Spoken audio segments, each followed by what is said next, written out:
Hey everybody, and welcome back to Careers in a Crunch. I'm Arthi, and today I'm joined by Ritu Trivedi. I'm super excited to have her on my podcast and hear about her career journey. Okay, so thank you so much for being here. I'm super excited. Thank you for having me. All right, perfect. So I guess we could just dive right into some questions. So my first question is, what did you major in, and how did that have an impact on your career, if it did at all? I majored in two things. I majored in my bachelor's that I did in India. I majored in zoology. Don't ask me why. Um, and it had no impact, I would say, on my career because I am a media professional and I work in advertising, but maybe learning about animals helped me a little bit. I'm not sure. That is, wow, I had no idea. That's so interesting. That's so cool. Um, I guess kind of going off of that, what kind of first inspired you to have a career in like advertising? And was there like a particular moment when you realized that this was the path you wanted to pursue? So after I finished my bachelor's, I was actually going to do my master's in zoology. And during that summer, a friend of mine, her mom, didn't want us idling around in summer, and she signed us up for this job that she found in a newspaper because there was no um, internet at that point. She signed us up for this job just so that we could keep ourselves busy. And the job was at a very big advertising agency in India. And I did that job for 3 months and really enjoyed it. It was easy money, it was fun. I am an extrovert, as you know. So for me, getting out there, meeting people, interacting with people, was really fun. And I thought there's something here. So my parents, my dad at that point was working for Johnson and Johnson in India. And he said, well, I always knew you would somehow find your way into sales and marketing because I think you can be good at it. So I started pursuing a course in advertising at that point and started rethinking whether I wanted to do zoology or not. That led me to that little course that I did, led me to a job actually, thanks to my father in advertising in India. Loved it. And that then allowed me to pursue my master's in advertising at Syracuse University in America. So it was a complete accident that I fell into this career. But sometimes you kind of just, have to take different paths to find your passion. And that's what happened in my case. Yeah, I love that. And I love how it was kind of this like opportunity that you didn't really like weren't sure about that ended up leading you to what you do now, Exactly. which I think is great. And I think it happens really often. Yeah. And I think the most important thing for me to learn from that was don't say no, just try things Hmm. because you never know what might lead to something that actually becomes your calling. Or I can't imagine myself in another profession now, but I didn't know that at that point. So it is important to kind of raise your hands and just be open to your point to different opportunities. Yeah, agree 100%. So, did you ever have any doubts about like your path, or did you consider doing something like completely different from like, I guess, after the point when you decided you were going to be like in advertising? Um, so my journey has been interesting. My industry has changed quite a lot since I started. Um, I wouldn't say I've had any regrets. I have been very fortunate that I have continued to grow in my industry, but my industry has changed a lot. So there have been a couple of times where I would say I have thought about why didn't I take an opportunity? For example, I grew up with digital advertising.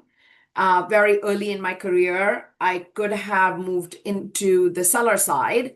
Um, Google, Facebook, TikTok. There were a lot of opportunities, but I enjoyed the agency side and I've sort of kept with my passion. Um, So it's not regrets, but you sometimes wonder, what if you're taken path A or path B? But I think you just have to know that what you're doing, if you're enjoying that, if you have a passion, if you're good at it, then that is a lot more than most people get in their careers. Mhm. um, you can always kind of look at glass half full and go, why wasn't I number five employee at Google? But things happen for a reason, and I'm glad that I have stuck with what I have and continue to evolve as the industry evolves, and I think that's the most important thing. Yeah, I think it's so great how you like recognized your passion for, right, the career that you're in. And I think you kind of decided to keep on going, right? I mean, you looked at these opportunities and saw, thought about the what ifs, but I think it's great that like you found something that you truly enjoy. And there's always going to be like other possibilities, but if you have the drive and continue with the passion, it can really be great. Yes, exactly. Exactly. Well said. Mhm. Um, what part of your job do you personally find most exciting, and what part is most challenging? The most exciting, I would say, is so my role is more of a client president role, and my role is to really be a representative of my agency in front of many big brands out there, and help them grow. Right? They want to do advertising, but how do we do meaningful advertising for them, make those brands relevant? Um, the most exciting part is to be able to do that, is to work with different brands. I have worked with the likes of Unilever, IBM, Coca-Cola, um, more recently TJ Maxx, which is TJ Maxx and Marshalls. I know you know those brands well. Um, and every time it is so exciting because you learn about a new industry and you really get close to these businesses and learn their culture, learn their values, each of these companies. What values drive them? How do they want to grow? What is their ambition? And that kind of stuff really excites me because you get to know so many different things about such cool brands. And being part of that story in a way where you can help them is really, truly exciting. The part that is challenging is, I would say, because our industry continues to evolve so much. When I joined, it was mainly TV and print. And now think about all the different media touch points there are, from out of home to experiential, pop-ups, retail media,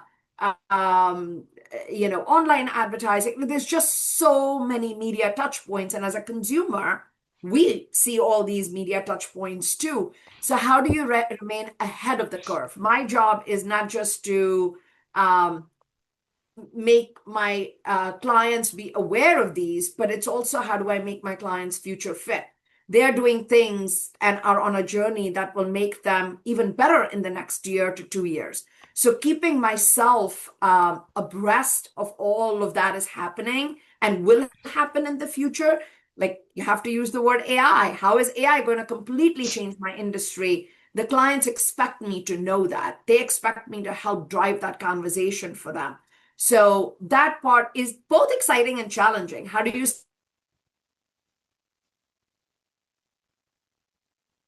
that part is, I would say, equal parts exciting and equal parts challenging. Yeah, I think for the exciting part, yeah, I think it's super cool how you were bringing up, you can kind of see the behind the scenes of all these major brands, because to like everyone else, the public eye, it's just big like retail stores, things like that, right? But I think it's really interesting how you were saying how you can learn like the values that drive them and like their store. I think that's really cool. And then like as for the challenges, like I think it definitely sounds difficult because there has been so many advancements in technology. So between all the different forms of media, I think you trying to figure out what to do to, make your client satisfied. Right. I mean, like when I started, like I was saying, there was only print and TV. And think about it. I mean, we have seen search start. There was nothing like search. There was nothing like Google till about 20 years ago. Hmm. There was nothing like social media, 15, 20 years ago. So Yeah. we have actually seen more changes than I think any generation before us in terms of the media touch points, and it keeps increasing. It's not over. AI is going to change that completely again. COVID had a big impact. So it's not just like there are more media touch points, even big things like cultural things that happen, or things like macroeconomic things, or things like COVID, right? When COVID happened and all people were watching was connected TV and they went back home, our clients immediately had to change and think about how do I reach people now when they're stuck at home? And Hmm. now when people have started coming back, suddenly everything is changing again. Experiential, which is pop-ups and where you can experience the brands. Those things were important before, but not as important as they're becoming now. And the main reason for that is because of what happened with COVID, people want to connect with each other. They Hmm. want to experience more things. So experiential is suddenly a big part of what we are thinking about for our clients. So we have to keep up with the times and also think about how are some of the things that are happening right now going to manifest themselves 2 years from now, 3 years from now. Yeah. So it's like kind of having a little bit of a vision and an insight into Hmm. the world even before it's happening, which, as you can imagine, is exciting but also challenging. Yeah, definitely. Um, a lot of people, I think, often view like advertising and marketing as just like kind of ads and making them. But how would you kind of describe like what the job really involves and what it takes? I'm glad you asked, because I get that a lot from people. Do you write the ads? And I don't. There is the creative part of advertising where the messaging is what happens, and people build the creative and they write the messages. That's not the part that I work in. What happens after an ad is made, or parallel path actually now, is the brand also has to reach out to the consumer, right? And because of the fact that we were talking about how fragmented media is, um, you have to think about, like, if they're trying to reach this person, let's say we are selling dog food. If you're going to reach out to somebody, you need to be more precise. You need to know not everybody has a pet. So you want to be able to spend the money in a way that you can reach dog owners. You want to be able to explain to them why this dog food is better than other dog foods. You want to catch them in a mindset where they will be open and more receptive to your idea, right? So we have to learn about all the media opportunities out there and then think about what is the best places where I can connect with this audience in the right mindset where they will be receptive to this dog food messaging, right? So that part of it is what we do. We research, we build insights on who the consumer is, where they are best found, where is the best way to communicate. Because even when you think about, let's say, connected TV advertising, right, on streaming TV, there are many different ways I can connect to this person. I can be interruptive and put a pause ad where when they pause their binge TV, they can watch that ad and give them a little QR code so they can put it right away into Amazon Prime. Or I can be in connected TV, but in places where it looks like more like a wallpaper, if you will. So as they're getting into Roku, they see the advertising, but it's not interruptive to when they are watching their show. There are so many different ways of reaching people and getting creative with that. I'm sure you've seen all the advertising. Like, should we be spending our clients' money on a Super Bowl kind of a moment and do one big thing and then be done? Or should we be advertising for dog food throughout the year? Where is there seasonality to that when you should be reaching out to people? So all of that, and then how do all the different media touch points work together, right? For example, when you do a big thing on TV, you want to make sure you're capturing that interest on search. Because what do people do when they see it on TV? They go, oh, I didn't know about this brand. Let me go search it, right? Hmm. So, how does that work together? So, all of those things, from building audiences, understanding who these audiences are, where can I find them, who should I work with? Should I work with Google or should I work with Microsoft? Should I work with TikTok or should I work with Instagram?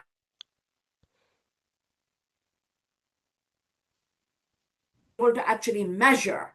Did we actually move the needle? Did working with these partners or these types of opportunities actually deliver for our clients? And then continuing to do more of that. So that is really what we do. It's I would say, a little bit of the science of advertising. There is a lot of creativity in this too, but it is more the science of advertising, and that's media planning. Yeah, I think I did not even realize how many aspects of advertising there really was. I think I'm so glad that you kind of like brought up how much really goes into it because I think a lot of times kind of people just think ads, right? And kind of the making of those ads. But like you were saying, there's the behind the scenes of making them, like you said, the research and kind of figuring out the best way to target the consumers. And I think it's such like an interesting thing because there really is so many different parts of the advertising. Yep. And I would say and with more and more data available now, right? Like, we know a lot more about our consumers. We also know how they interact with media a lot Hmm. more. We can also measure people a lot more in terms of, did they put this in their Amazon Prime cart or not? Did they redeem this coupon or not? Did they look at this out of home billboard and connect with their mobile phone or not? Right? There's so many more data points that didn't exist before. Hmm. Think about it. It was only TV and if it was print or out of home, but we weren't getting a lot of this data back. We had Nielsen, which is the way we measure TV, but those data points were also things that you got with a lot of latency later. And now you can get what we call real-time data on people. So knowing that, we are also expected to be able to optimize the buys really fast and really move at the speed of what we call culture, right? When you see, I'm sure you've been delighted with certain brands when something happens on TikTok and they take advantage of that. Something's going on and they jump on that opportunity. It looks so cool, right? But to be able to do that, you have to move really, really fast. Hmm. You have to understand who your audience is. Oh my God, what is happening on TikTok? The 6-7 that was recently happening. One of my clients took advantage of that, Domino's, and they were able to move really fast on that. So Yeah. I think it's the brands really want to move at the speed of culture. Hmm. And in order to move at the speed of culture, there is a lot of science and a lot of behind the scenes, to your point, that happens. It Hmm. looks simple, but it's not as simple as it looks. So but it's a very exciting space to be in right now because we have so much data on people. How do we tell the stories from all of this Hmm. data? Yeah. So we have a lot more of data scientists joining us now. We have a lot more creativity from media in terms of how to reach these people. So it's a very, very exciting space to be in. Yeah, that it sounds like it's so cool to, and especially how you were saying, right, the brands have to move at the speed of culture. And I think that's a really cool point. Going into advice, if you could go back and give your high school self one piece of advice, what would it be? Don't do zoology. I would say, it's something that has been said before, but I would say not to worry, not to worry. Things work out. And I know three high schoolers right now, among you and my kids, and it is a stressful time to be in high school and kind of see your life ahead of you and know that, are you taking the right steps? Are you setting yourself up for the future in the right way? I did such a hard pivot from what I was doing in high school and even in my bachelor's, right? My first 4 years of college, um, that I would have never known that. And I think the most important thing, as I was saying before, was to say yes to opportunities because you never know that the path that you think you are uh, hoping would be the right path for you may not be the right path. And you won't know that if you don't try different things. So I think for me, it is the most important thing is keep an open mind, don't get stressed, things work out. I spend a lot of hours crying and a lot of hours stressing, and I wish I hadn't done that and done even more things at that point, to continue to experiment, because I think that's really what makes us, our experiences richer, and in the future that really helps us. Yeah, I think that's some great advice. Like you were saying, keep an open mind because you never know like what opportunities might come your way. Like you were saying, you found yourself at that advertising job and it turned into a real career. So I think like you were saying, keeping an open mind is always really important. Um, and then going into my last question, which is, what advice would you give to high school students who are still unsure about what they want to do? I think that is very similar. I would say be open, follow your passion. And I think what is important is to kind of do a little bit of soul searching and think about, what are you good at? And it doesn't mean what are you good at, as in what are you good at, math or science. Um, what are you good at in terms of your softer skill sets, right? I knew I love speaking in front of public. Like I love public speaking. I don't have a lot of fear doing that. I knew I'm an extrovert. I love interacting with people. I also knew I get bored really easily. So being part of an industry where things are Hmm. constantly evolving and constantly changing. Now, everybody is not like that. Some people prefer, knowing exactly what they're going to do and it stays like that for the next 20 years. I don't think that's the case with any career right now, but there are people who need like more process than not. I thrive in chaos. So for me, knowing those things about myself, I think was very important too. And sometimes we forget the soft skills. We only focus on, and especially when we are in things like high school and stuff, we only focus on math, or am I a STEM kid, or am I an arts kid? Instead of just choosing your path in that way, think about, what are you good at? Are you a leader in school?